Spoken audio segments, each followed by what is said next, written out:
Buenos días, ¿cómo están en la mañana de hoy? Bueno, me alegra. Quiero que por favor se ubique en Malaquías capítulo 2. Ubíquese por favor en Malaquías capítulo 2. Y nosotros hoy vamos a estar leyendo y hablando del de los versículos 13 al 16. Así que Malaquías capítulo 2, versículo 13 al 16. Ese va a ser el centro de la enseñanza esta mañana. Bueno, antes de avanzar y antes de mirar un poco en detalle y de meternos a entender la palabra de Dios y que el Señor sea hablándonos, quiero como hacer un pequeño recuento de lo que hasta ahora hemos venido diciendo. Entonces, Malaquías es un libro que nos enseña acerca de las cosas que impiden que Dios acepte nuestras ofrendas. Hace un momento dimos las ofrendas. Oramos para que Dios bendiga nuestros trabajos, bendiga las empresas donde trabajamos, pero algo que debiera preocuparnos grandemente es que Él reciba nuestras ofrendas. Evidentemente, no hay dinero que usted pueda darle a Dios que Él merezca. Usted tiene claro eso, ¿cierto? No hay cantidad de dinero, no hay objeto precioso, hay un diamante, un pedrusco así bien grande, Dios te lo ofrezco. Pues Dios es el dueño de todas las cosas. A ver, ¿con qué lo puede usted sorprender? No. Pero sí Dios ha pedido que nosotros le traigamos y le demos ofrendas. Pero algo que debe preocuparte a ti es que eso que das sea recibido ante Dios. No interesa la cantidad. Y Malaquías habla precisamente de las cosas que impiden que Dios reciba esas ofrendas. Y por ejemplo, en el capítulo 1, usted ve que Dios se pone molesto cuando no le dan lo mejor, cuando le dan lo secundario, cuando le dan cosas dañadas. En el contexto del Antiguo Testamento, ellos tenían que dar ofrendas y traían un animal, un corderito. Y la regla para Dios era: tiene que darme el mejor cordero que tenga usted. El que sea, no tenga ninguna mancha, el que no tenga ningún defecto físico, ese me lo tiene que entregar. Pero si usted piensa en el asunto del negocio, dar el mejor cordero es no venderlo, es ganar menos. Entonces voy a darle el que está cojo, por ese no me dan tanto. Y pues finalmente Dios dice: no, me tienen que dar lo mejor, porque no voy a recibir lo peor que ustedes me dan. Si ustedes me dan lo peor, no lo voy a recibir. Pero habían otras actitudes también que Dios condenaba, y era dar las ofrendas sin corazón, es decir, sin el entendimiento y sin la realidad de que, oiga, yo le estoy dando a Dios y debe ser con todo mi corazón lo que le estoy dando. Y esto es algo que nos debe interesar. No es la cantidad de dinero que tú le das a Dios, sino la actitud que hay en tu corazón, el por qué lo das.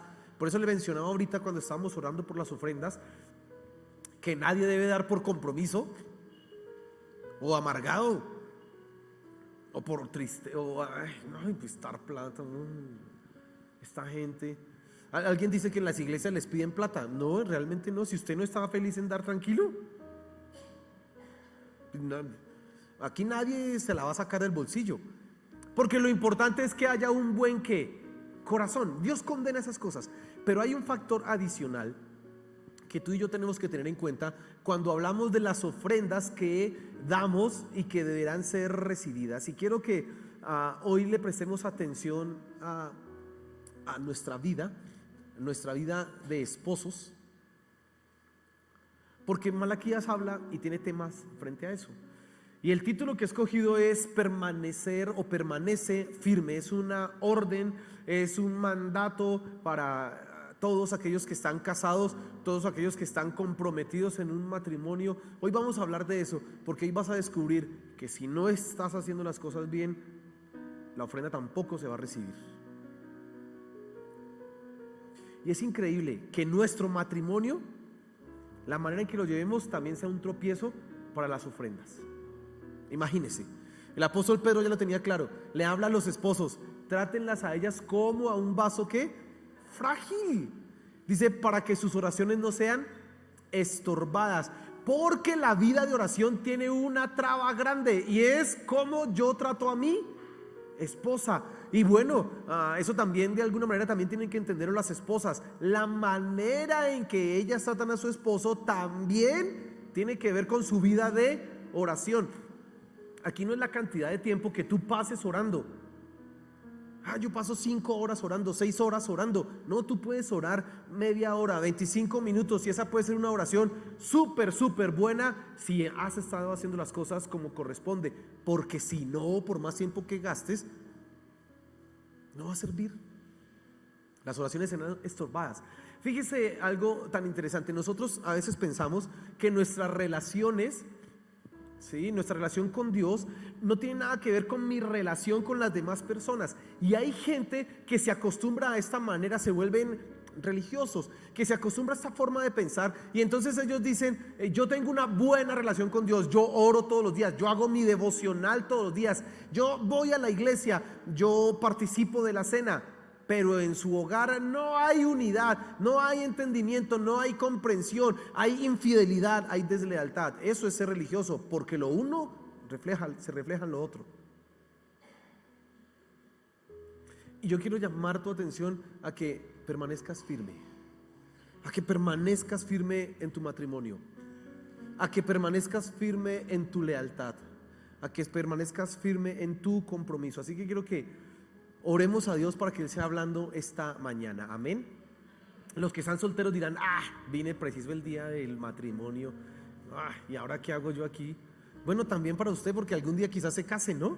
Pues de una vez le voy diciendo lo que le va a tocar, ¿sí? Tanto, mire, el asunto del matrimonio es, lo que Dios pide al matrimonio es tan invasivo y tan radical que los discípulos dijeron: no, eso es mejor no casarse entonces.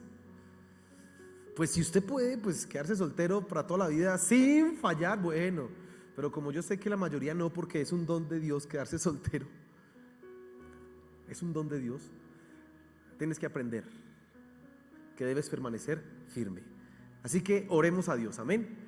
Señor, hemos alabado tu nombre, te hemos glorificado. Y ahora, Padre Celestial, te pedimos que nos hables. Te pido, Señor, que tu Santo Espíritu venga en este momento, que no hayan distracciones, que todas las cosas que a continuación vamos a hablar redunden en tu glorificación, y que nosotros seamos bendecidos y podamos entender tu palabra. Gracias, Señor. Amén y amén. Y vamos a leer desde el versículo 13, como le dije hace un momento, de Malaquías capítulo 2. Y dice la escritura así: y esta otra vez haréis cubrir el altar de Jehová de lágrimas, de llanto y de clamor. Así que no miraré más a la ofrenda para aceptarla con gusto de vuestra mano. Mas diréis: ¿por qué? Porque Jehová ha atestiguado entre ti y la mujer de tu juventud, contra la cual has sido desleal, siendo ella tu compañera y la mujer de tu pacto. ¿No hizo el uno, habiendo en él abundancia de espíritu? ¿Y por qué uno? Porque buscaba una descendencia para Dios. Guardaos pues en vuestro espíritu, y no seáis desleales para con la mujer de vuestra juventud, porque Jehová Dios de Israel ha dicho que Él aborrece el repudio, y al que cubre de iniquidad su vestido, dijo Jehová de los ejércitos. Guardaos pues en vuestro espíritu, y no seáis desleales. Este es uno de los pasajes importantes frente al matrimonio. Este es uno de los pasajes que todos nosotros debemos leer y estudiar si estamos pensando entrar en una relación de matrimonio, en una relación matrimonial. ¿Sabe? Aquí vemos nosotros que hay un problema. El problema es el que le mencioné hace un momento, que las ofrendas no sean aceptadas. Es terrible que usted venga ante Dios y le ofrezca lo mejor que usted tiene, que usted se sacrifique para trabajar y diga: voy a darle lo mejor a Dios. En el contexto del Antiguo Testamento, le mencionaba hace un rato, era un animal, el mejor animal. Imagínese usted en una finca, la mejor cosecha, usted va a entregar la mejor cosecha, no la peor.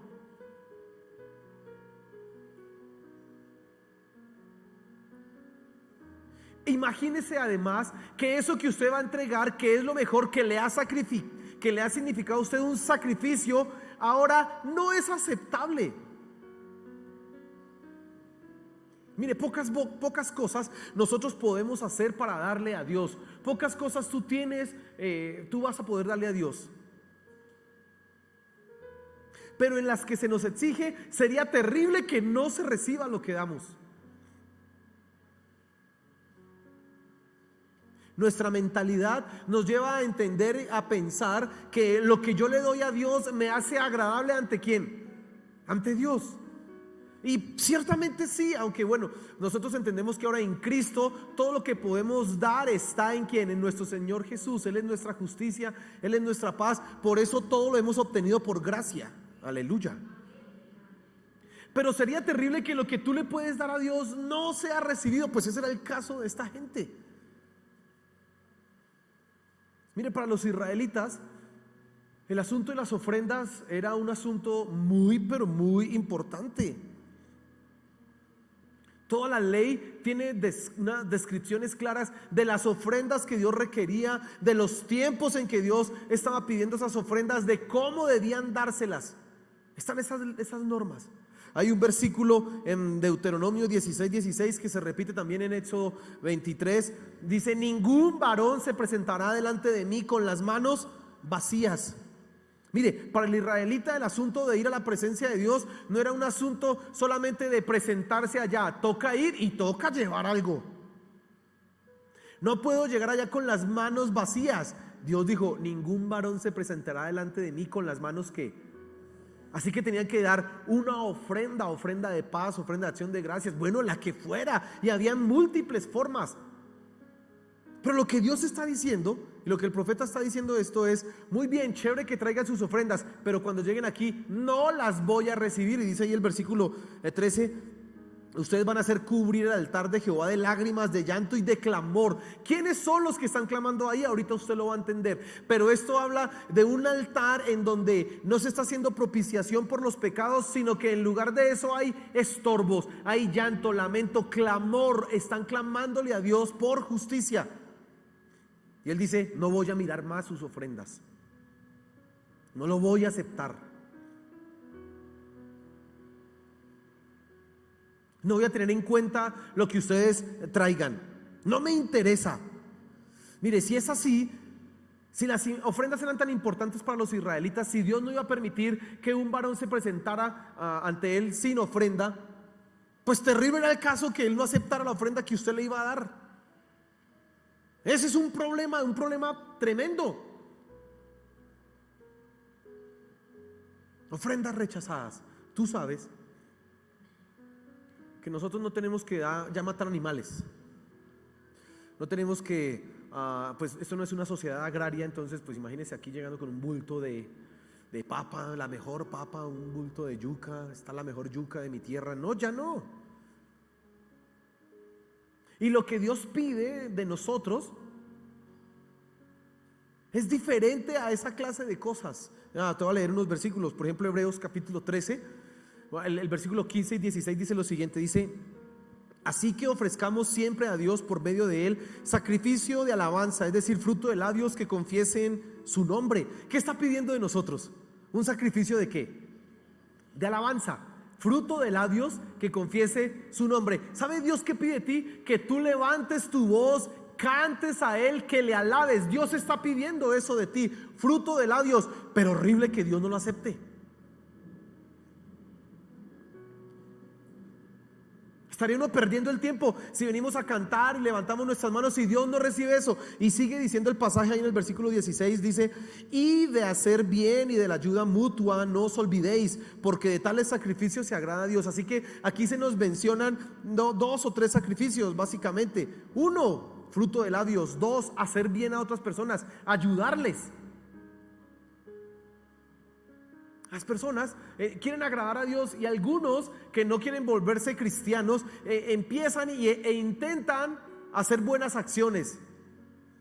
No, yo ayudo a los pobres. No, yo vi una señora que estaba muy mal económicamente y decidimos comprarle un mercadito. No, en diciembre nosotros generalmente vamos a los barrios pobres y llevamos regalitos así. Hay gente que quiere y hacer las cosas de esa manera porque entienden que eso le puede ser agradable a quien, a Dios. Pero aquí el pasaje nos dice: nada de eso que ustedes entreguen. Nada. ¿Tú entiendes lo que está diciendo Malaquías? Que tú haces una buena acción y Dios no la recibe. Que tú traes una ofrenda y Dios simplemente se voltea a mirar por otro lado. Que tú levantas tus manos en la alabanza y cantas como ahorita, alto y sublime, eres el Señor, y lo cantas con todo tu corazón y Dios está mirando por allá y diciendo, pues, qué fastidio esto. Terrible. Hay otro sacrificio que Dios nos pide. Mire, Romanos 12, capítulo 12, versículo 1 dice: así que, hermanos, os ruego por las misericordias de Dios que presentéis vuestro cuerpo en sacrificio vivo, santo y agradable a Dios, que es vuestro culto, vuestra adoración racional, verdadera, completa. Dios está diciendo: ustedes ya no me traigan un animal, entreguen su ¿qué? Su cuerpo, vivan de una manera agradable. Pero ¿qué tal a Dios? Tú estás entregando, luchando para hacer las cosas y a Dios no le interese. Ese es el problema que está teniendo estas personas. Y quizás, y quiero que tú pienses un momento, quizás la razón por la que Dios no está viendo lo que tú estás haciendo. Tú haces cosas buenas. Tú puedes venir a la iglesia y en el tiempo de alabanza levantar tus manos, disfrutar la parte de la música, pero no solamente quedarte en el disfrute, sino que estás glorificándole a Él, y a Dios no le está interesando eso. Y usted dice: pero yo siento como que Dios no está conmigo. Pasajes anteriores Dios decía, hablando de esto de entregar ofrendas, o sea, lo peorcito y no lo mejor. Dios decía: por eso haré que su sementera no prospere, por eso haré que a ustedes les vaya mal, por eso haré que todo lo que en los negocios en los que ustedes se metan no prosperen, porque ustedes me están dando a mí que lo peor, me están deshonrando. Probablemente eso que está pasando en tu vida cuando dices: pero yo me esfuerzo por hacer las cosas bien, yo trato de dar lo mejor de mí, yo me esfuerzo por confesar su nombre, darle alabanza, yo me esfuerzo por hacer buenas obras, pero siento que Dios no está conmigo. Probablemente sea porque Dios no está mirando lo que tú estás haciendo. Quizás te estás preguntando: ¿por qué siento que mi vida no está plena? ¿Por qué siento que todo lo que yo hago va como en un saco roto? Lo meto ahí y se pierde. ¿Por qué? Si esa es tu situación, si esa es tu condición, tú necesitas entender que hay cosas que Dios no va a tolerar, y Él no es como nosotros somos. ¿Cómo somos nosotros? Nosotros somos interesados. Dice el libro de Proverbios, dice que el que trae un presente o traer un presente ciega los ojos. Entonces, cuando alguien está bravo, le doy un consejo: llegue siempre con un regalo. Porque el regalo le hace que... Usted ya sabe por qué los borrachos llegan con el pollo asado, ¿no? Pues porque, pues le lleno la barriga y que ya se le quite el mal genio, ¿cierto? Y créame que si siguen intentando con el pollo asado es porque funciona, ¿cierto?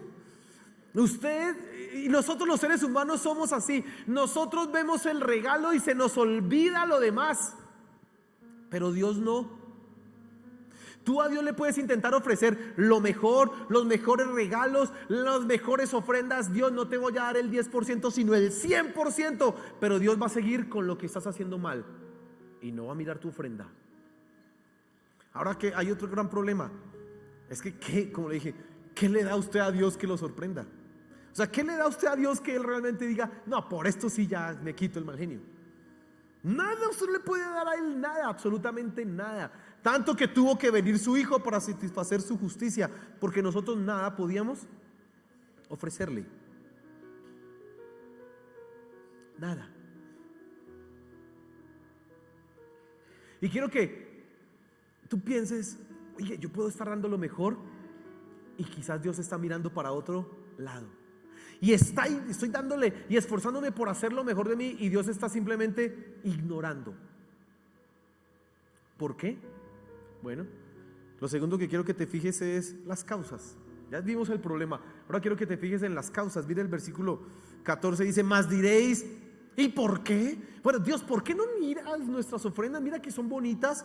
¿Y por qué tú no estás interesado en lo que te estamos dando? Y dice así: porque Jehová ha atestiguado entre ti y la mujer de tu juventud con la cual has sido desleal, siendo ella tu compañera y la mujer de tu pacto. Y yo me salté al versículo, me salto ahí el versículo 16, dice: porque Jehová Dios, el Dios de Israel, ha dicho que él aborrece el repudio y al que cubre de iniquidad su vestido, dice Jehová de los ejércitos. Las causas para que Dios no mire la ofrenda en este caso están referidas a una relación en particular, al matrimonio. Y miren las palabras que dice ahí Dios: porque Jehová de los ejércitos ha sido testigo entre ti y la mujer de tu juventud, que has sido desleal, que has roto el pacto que tenías con ella. Vea qué cosa, Dios está siendo testigo. Y hay que entender algunas cosas importantes. Primero, hay una infidelidad, y aquí dice el versículo: a la compañera. A mí me llama la atención que Malaquías y Dios mismo esté hablando de la compañera y la persona de un pacto. Así que Dios está interesado que entendamos esas dos cosas. Primero, una compañera. Si nosotros miramos el propósito con el cual Dios hizo a la mujer, entendemos que decía: le haré una ayuda idónea. Es una compañera. Mire, a veces nos podrán decir a los cristianos que nosotros nos podrán endilgar o decir que nosotros somos machistas. De ninguna manera. Si somos bíblicos, no somos machistas, porque la Biblia dice que la mujer es una ¿qué? Compañera, y es una compañera en igualdad de condiciones. Compañera. Una compañera que fue hecha con un propósito. Dice: le hallaré ayuda idónea a este hombre para que no esté solo. Mire, yo estoy convencido que hay una persona específica hay una mujer específica para un hombre específico. Y esa mujer específica es un engranaje perfecto, y los dos se convierten en una potencia que va a hacer cosas en el poder de Dios, y ahorita vamos a ver un poco de eso, increíbles. Así es. No funciona con cualquiera, porque Dios ha hecho una ayuda idónea para mí, una ayuda idónea para ti. Y es una traición, y Dios se indigna porque Él dice: yo le hice a usted algo particular para usted, y usted es infiel con eso que yo le hice.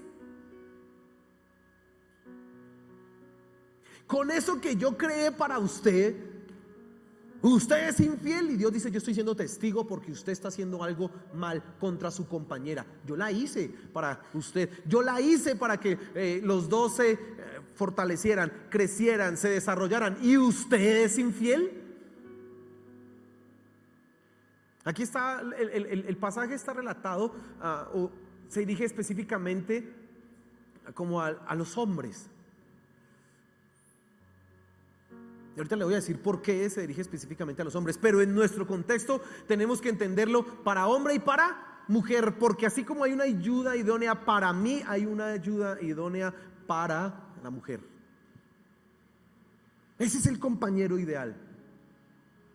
Y es una traición terrible, y Dios está indignado porque dice: yo la hice para ti, es que ella está hecha para ti, y tú la traicionas. No es que eso cualquiera sirve. No, yo la hice esa para ti.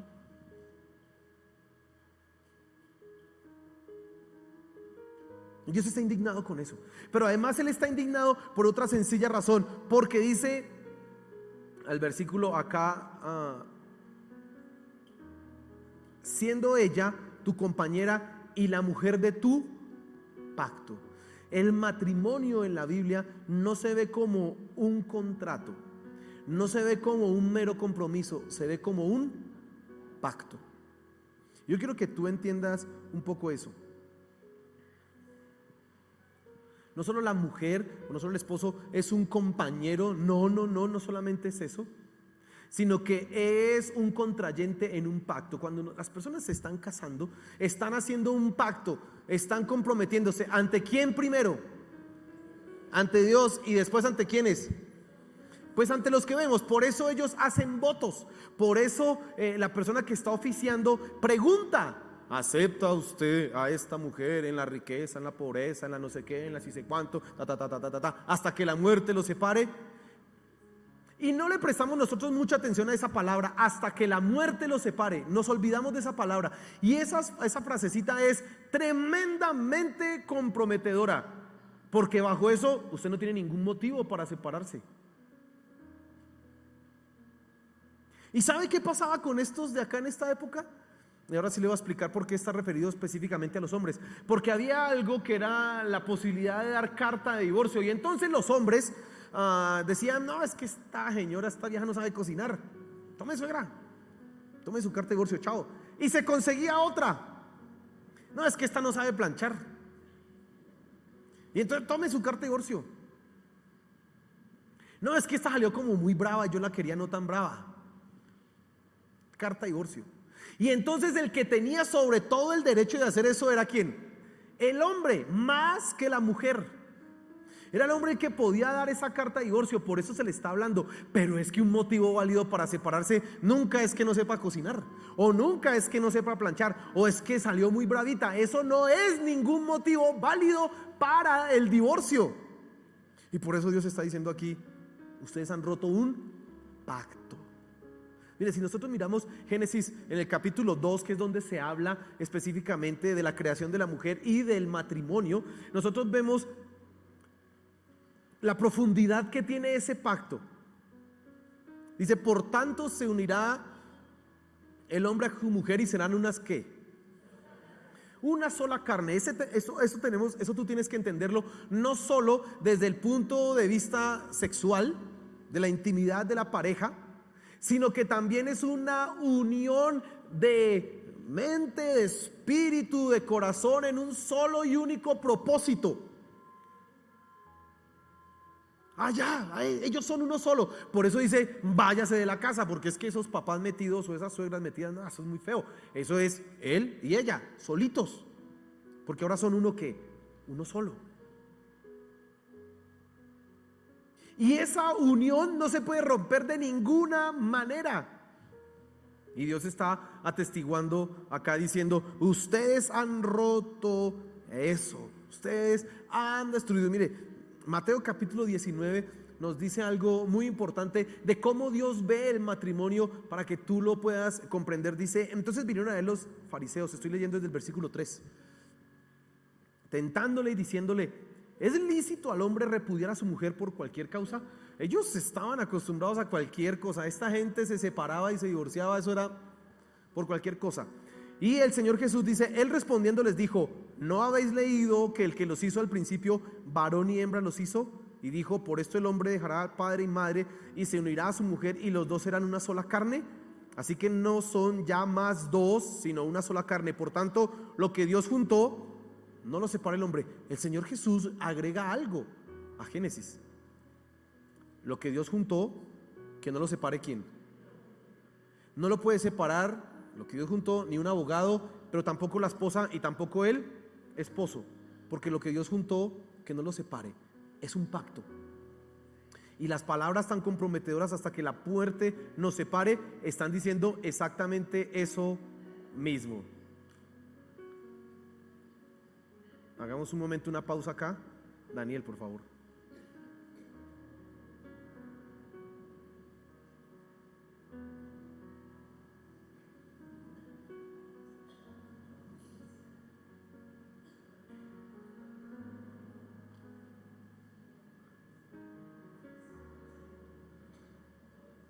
Sería mejor que la...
Señor, ten misericordia. Padre Celestial, no permitas que nada malo ni doloroso suceda. Por favor, Padre Celestial, te lo pedimos. Glorifícate, Señor, glorifícate. Amén. Siga usted conmigo, tranquilo. Allá hay unas personas que están acá a cargo, usted siga aquí conmigo. Entonces, hay algo que agregó el Señor Jesús a Génesis, y es lo que Dios unió, que no lo separe. ¿Quién? De ninguna manera. John Piper, que es un predicador famoso en nuestra época, sostiene algo que creo que yo estoy de acuerdo con lo que él dice. ¿Sabe? Después de esto, él dice: salvo por causa de fornicación, ¿se puede dar qué? El divorcio. Y John Piper argumenta lo siguiente: para Dios no hay ningún motivo válido para la separación. Ninguno, absolutamente. Algunos han interpretado los versículos que siguen de la siguiente manera: si hay adulterio, si hay la posibilidad de ¿qué? De separarse. Y el Señor Jesús dice ahí en los siguientes versículos que Dios permitió, por la dureza del corazón del hombre, que hubiera ¿qué?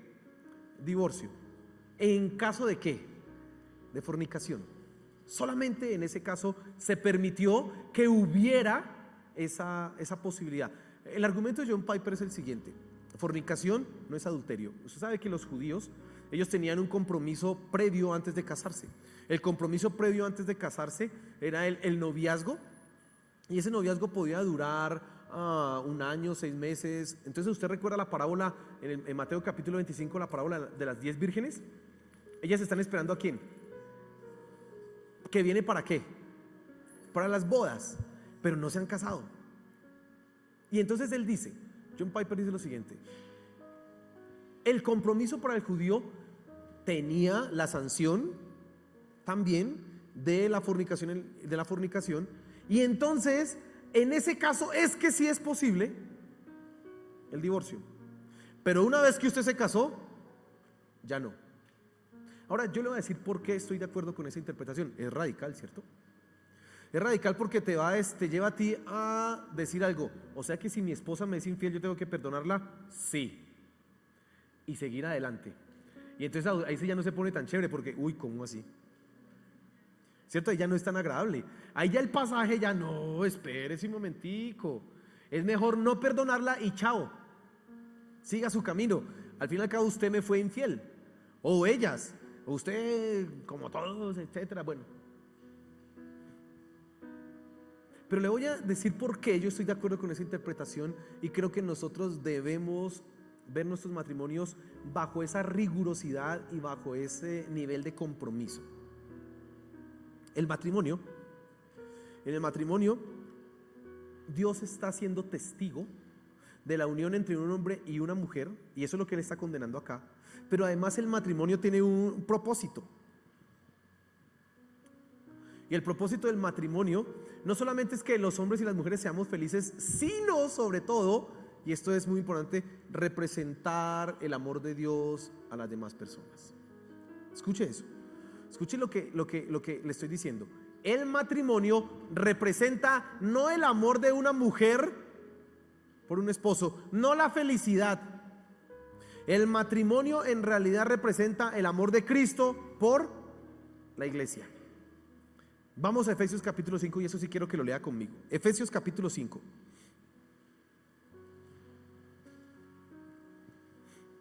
Y voy a leer varios versículos, desde el versículo 22 voy a leer hasta el versículo 32. Y présteme mucha atención. Efesios capítulo 5, versículo 22. Dice así la escritura, de pronto aquí lo van a presentar en la pantalla, pero presten mucha atención. Dice: las casadas estén sujetas a sus propios maridos, como al Señor, porque el marido es cabeza de la mujer, así como Cristo es cabeza de la iglesia, la cual es su cuerpo y Él es su Salvador. Quiero que preste específicamente atención a la manera en que Pablo está colocando el matrimonio. ¿Él con qué lo está comparando? Él le dice a la mujer que se sujete al esposo. ¿Por qué? Dice aquí, así como dice, porque Él el marido es cabeza de la mujer, versículo 23, así como Cristo es cabeza de la iglesia. Él está comparando el matrimonio con la relación que tiene la iglesia con Cristo. Mire eso tan interesante. Sigamos leyendo.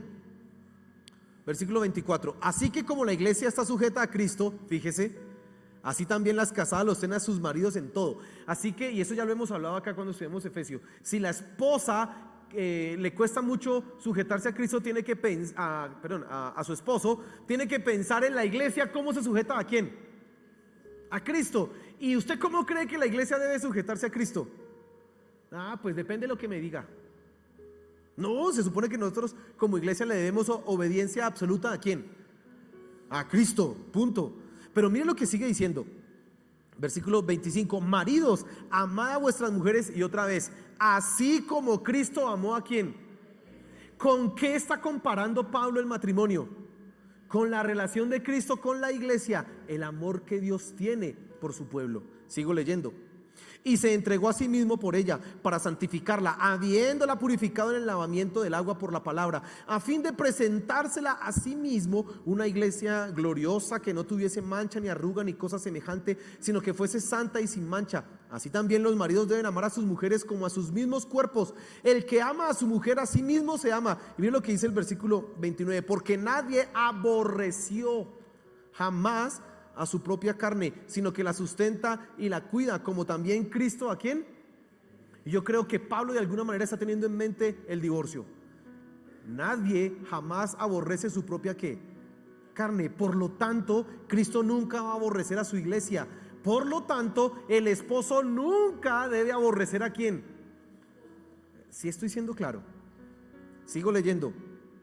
Porque somos miembros de su cuerpo, de su carne y de sus huesos. Por esto dejará el hombre a su padre y a su madre, y serán una sola carne. Y ese es el versículo más importante. Grande es este misterio, mas yo digo esto respecto de Cristo y de la iglesia. Pablo está diciendo palabras más, palabras menos. El matrimonio representa el amor de Cristo por su iglesia. ¿Sabes qué hace el divorcio? El divorcio va en contra del propósito de Dios. Dios hizo una persona para que fuera nuestra compañera, ¿y eso hasta cuándo? Hasta que la muerte nos separe. ¿Y entonces por qué el divorcio? No, hasta que la muerte nos separe. Dios además es testigo en un pacto. El matrimonio, como le digo a usted, es que un pacto que no se rompe sino solamente bajo ¿qué? La muerte. El divorcio rompe eso.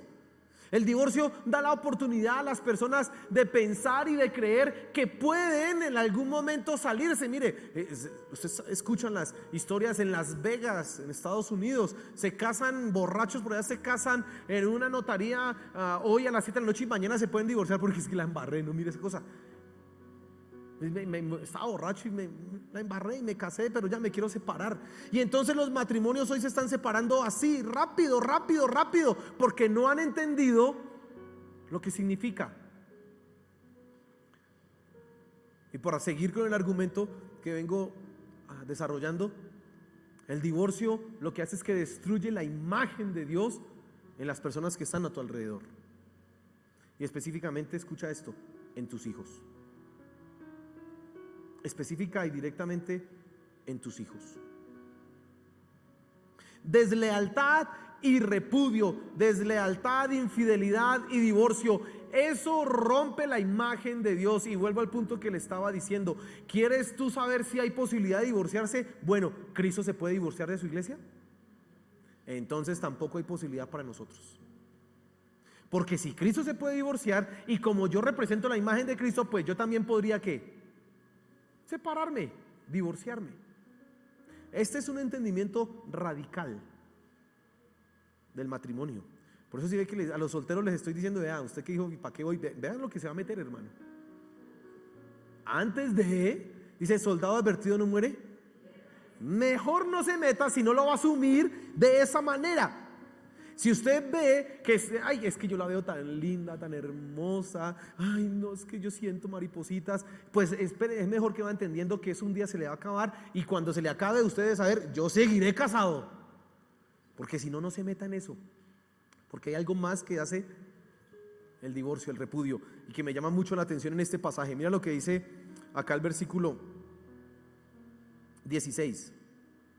Porque Jehová Dios de Israel ha dicho que Él aborrece el repudio y al que cubre de iniquidad su vestido. El repudio es la palabra en el Antiguo Testamento para el divorcio. Pero dice acá al que cubre de iniquidad. Y uno dice, ¿cómo es que el que cubre de iniquidad? La palabra iniquidad es violencia, la palabra iniquidad es maldad. La palabra iniquidad puede ser traducida también como algo, una persona que comete iniquidades es una persona que comete maldades. ¿Sabes? Cuando hay un divorcio, hay maldad. El divorcio, ¿cómo trae destrucción? Nosotros nos reímos de lo de Shakira, ¿no? Porque es que da risa que se ponga a hacer canciones y todo eso. Pero la destrucción que hay en el corazón de ella, la destrucción que hay en la vida de sus hijos es terrible. Mire, yo he escuchado, aquí han llegado mujeres llorando. No, pastor, es que yo me casé y no sé qué, y yo estaba bien, y de repente me llegó un día con que me separo, váyase, no la quiero más a usted, y me cogió mi ropa y me la metió en una bolsa de la basura y me dejó en la calle y yo no sabía a dónde coger. Me tocó llamar a una amiga, por favor déjeme quedar ahí, y me tocó dormir en cartones. Eso es violencia. Un divorcio trae maldad. Cuando un hombre se va, o igual una mujer se va, deja a sus hijos con ese vacío inexplicable que ellos, ¿y es mi culpa? ¿Es la culpa de quién? ¿Y por qué? Es maldad. No solamente estamos hablando de que hay romper un compromiso, es que tiene unas implicaciones profundas, porque una persona me prometió estar conmigo hasta el final de mis días. Una persona se comprometió conmigo que no me iba a dejar a pesar de mis defectos.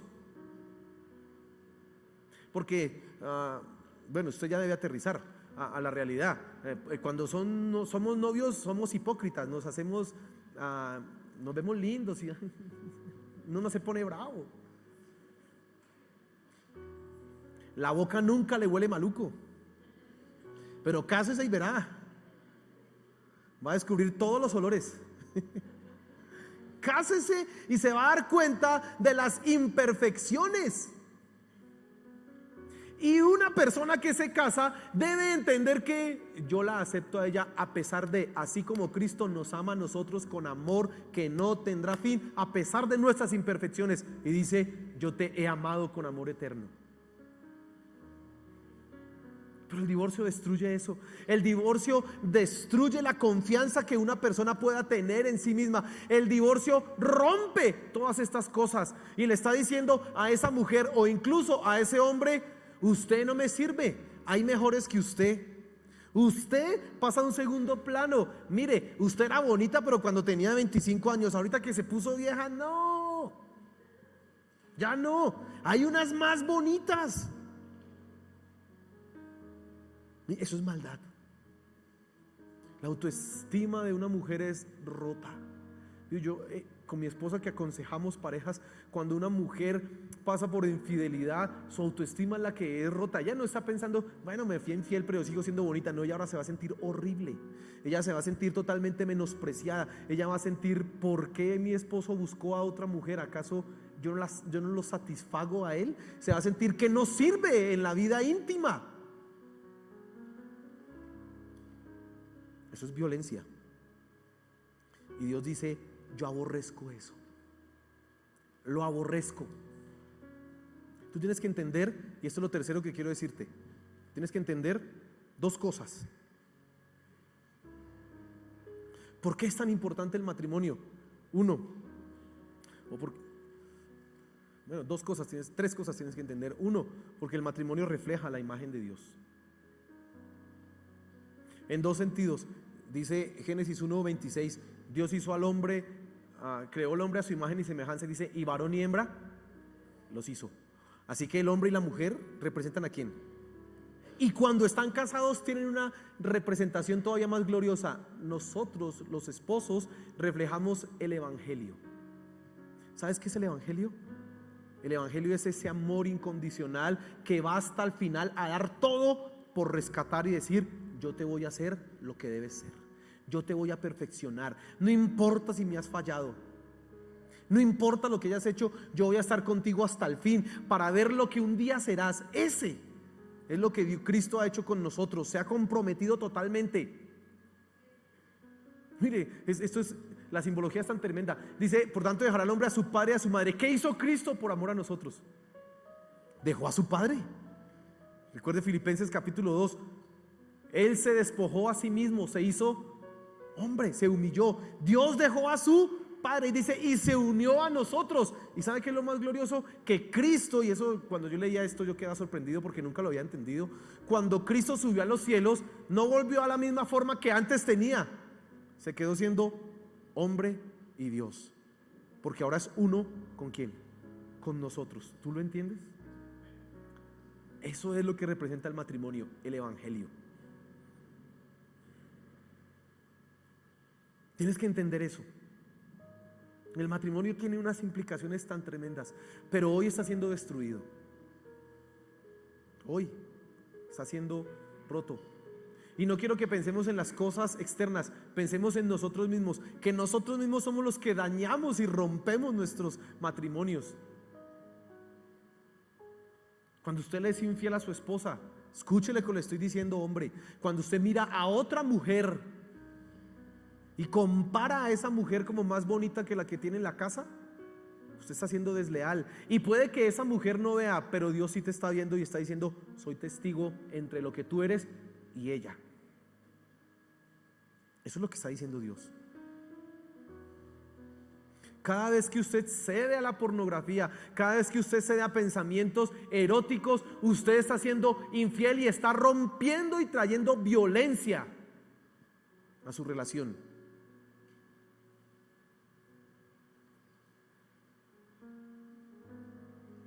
Por eso al final del versículo 16 es muy importante. Guardaos pues en vuestro espíritu y no seáis desleales. Dice: ¿en dónde comienza esto? Acá, aquí comienza. No piense en el final, cuando ya fue infiel, ¿ya qué? Piense en el comienzo, cuando usted consideró algunas cosas, cuando usted no tuvo en cuenta lo que estaba haciendo. Piense en eso y diga: yo estoy trayendo ¿qué? Violencia, maldad. Pero tienes que entender también lo siguiente: el matrimonio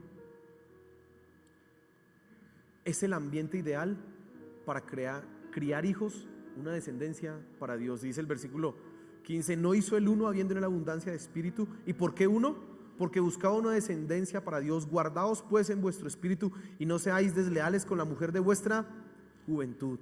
Y repite otra vez al final del versículo 16: guardaos pues en vuestro espíritu y no seáis desleales. ¿Cómo se forman hijos para Dios? Cuando los esposos entienden que no pueden ser desleales, que son uno y que van adelante.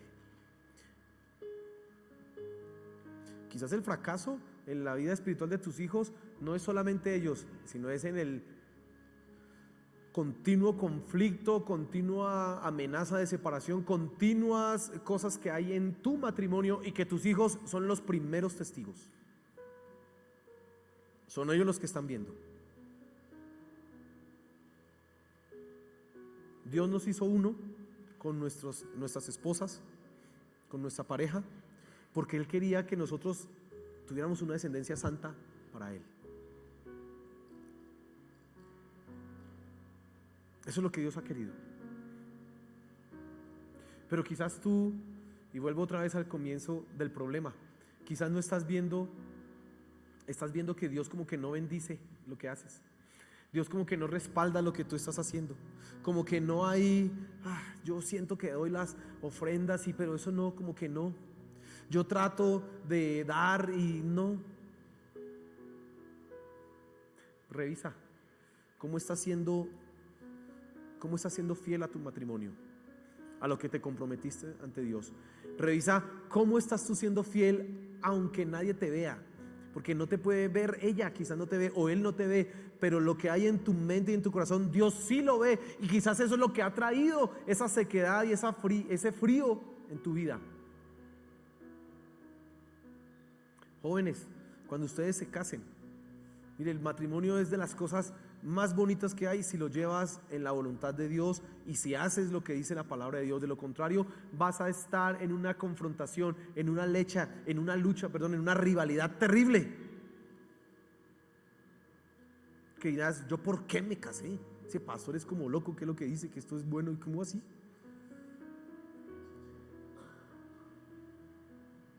Yo le decía a mi esposa hace unos días, cuando estaba entendiendo estas cosas, le decía: amor, nunca te voy a dejar, aunque me fueras infiel. Abrió los ojos, ¿no? Pero tú tienes que estar dispuesto a eso. Joven, entiende eso, porque eso sí es un compromiso para toda la vida. De lo contrario, es un compromiso con condiciones. Y Cristo a ti te ha amado sin condiciones. Por tanto, permanece fiel. Permanece firme siendo fiel. Permanece firme siendo constante en tu matrimonio. Permanece firme, no te separes, no te divorcies, no. Permanece firme en tu lealtad, porque Dios verá esto y traerá bendición a tu vida. Amén. Fíjese que aquí la bendición está referida a cómo yo llevo mi matrimonio. Y yo le puedo dar un testimonio. Dios nos ha bendecido a nosotros, a mi esposo y a mí, porque hemos entendido esto desde hace ya 12 años y pico, que esto es hasta que la muerte nos separe. Y como sea, tocó. Y ya. Ella va a estar conmigo hasta que la muerte nos separe. Y yo también. Jesús.